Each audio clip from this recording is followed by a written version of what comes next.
¿Qué pasaría si la visión que tiene un país sobre el mundo estuviera a punto de dar un giro de 180 grados? Pues eso es ni más ni menos lo que promete este documento, la Estrategia de Seguridad Nacional para 2025. Hoy vamos a meternos de lleno en él, a desgranarlo, pero ojo, de forma totalmente imparcial y yendo directamente a la fuente. El objetivo es entender cómo podría redibujar por completo los intereses y el rumbo de la nación en el tablero mundial. Y para que quede claro de dónde sale todo esto, aquí lo vemos. Esto no es una firma cualquiera, ¿eh? Es el sello oficial, el pistoletazo de salida para todo lo que vamos a analizar.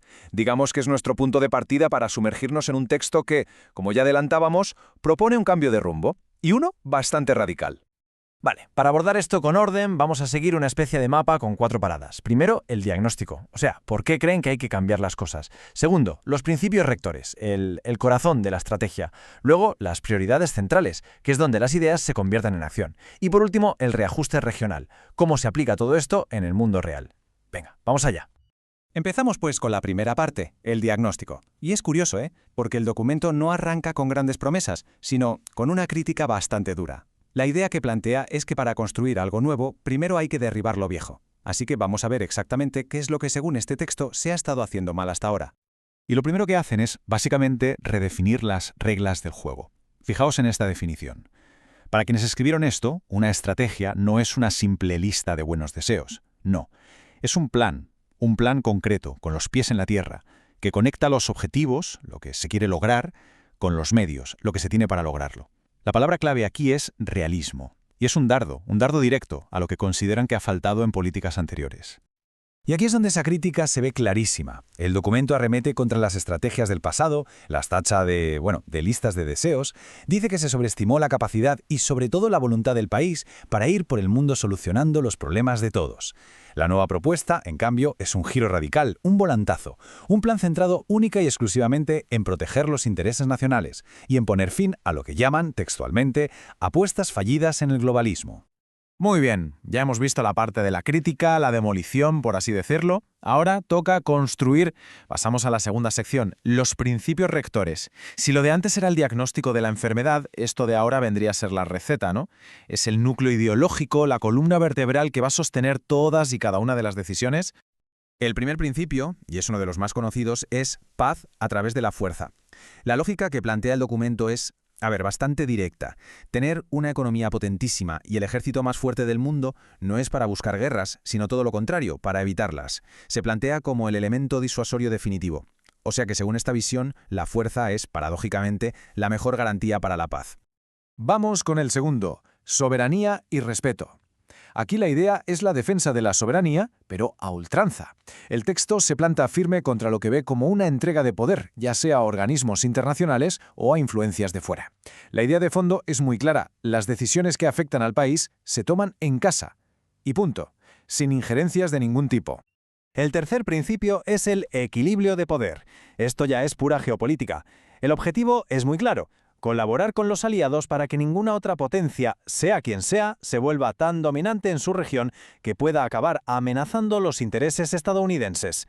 Es interesante el matiz. La meta no es dominar, sino evitar que otros dominen.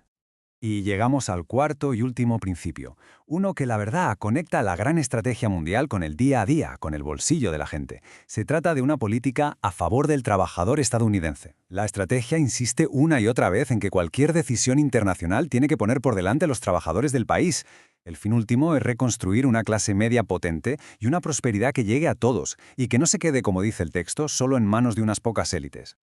Vale, perfecto. Ya tenemos el por qué y el qué. Es decir, el diagnóstico de los problemas y los principios que van a guiar la solución. Pero claro, la pregunta del millón es, ¿y esto cómo se come? ¿Cómo se traduce en políticas reales? Pues de eso va esta tercera parte. Es el puente que une la teoría con la práctica, donde vemos las prioridades concretas que surgen de toda esta filosofía. Y la primera prioridad es contundente, no se anda con rodeos.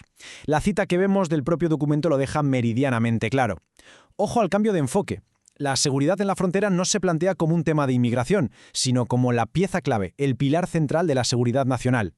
La idea de fondo es que una nación soberana tiene que tener control absoluto sobre quién cruza sus fronteras.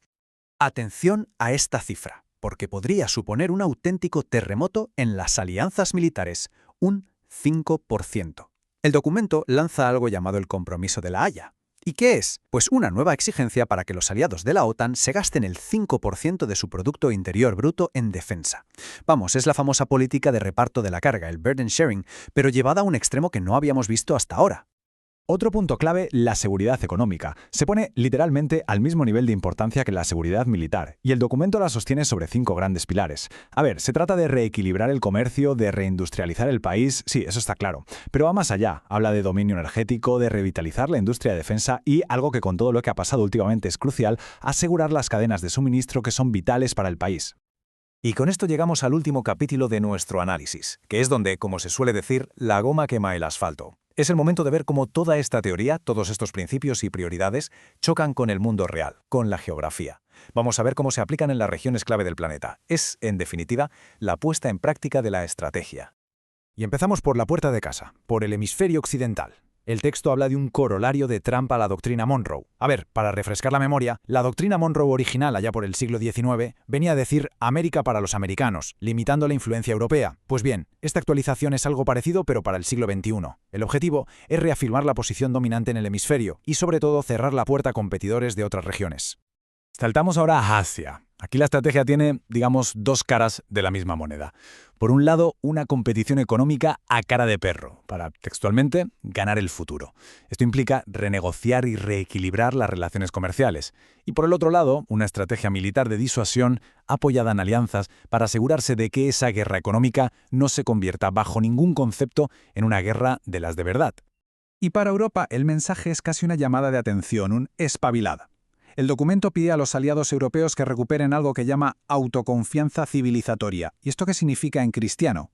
Pues que crean más en sí mismos, en sus valores y en su propia fuerza. Y esto, llevado a la práctica, se traduce en 2 cosas. Primero, que asuman de una vez por todas el peso principal de su defensa. Y segundo, que lideren la búsqueda de una salida negociada a la guerra en Ucrania para estabilizar el continente. Ahora, Oriente Medio. Y aquí el cambio de rumbo que se propone es realmente histórico. El objetivo es que la región, simple y llanamente, deje de ser el epicentro de la política exterior de Estados Unidos. La nueva prioridad es que los países de la zona se hagan cargo de su propia seguridad, que asuman esa carga. Y al mismo tiempo, seguir impulsando la expansión de acuerdos de paz, en la línea de los acuerdos de Abraham. Y después de todo este recorrido, llegamos a una pregunta final, una pregunta que en realidad resume la tensión que recorre todo el documento. La pregunta es, ¿cómo podría un giro tan bestia, este cambio de mentalidad, desde las cargas globales hacia los intereses nacionales, cómo podría redibujar por completo el mapa de alianzas y enemistades que hemos conocido hasta ahora? Es una pregunta abierta, desde luego, pero cuya respuesta, sin duda, va a definir la era que tenemos por delante. Gracias por haber seguido este análisis con nosotros.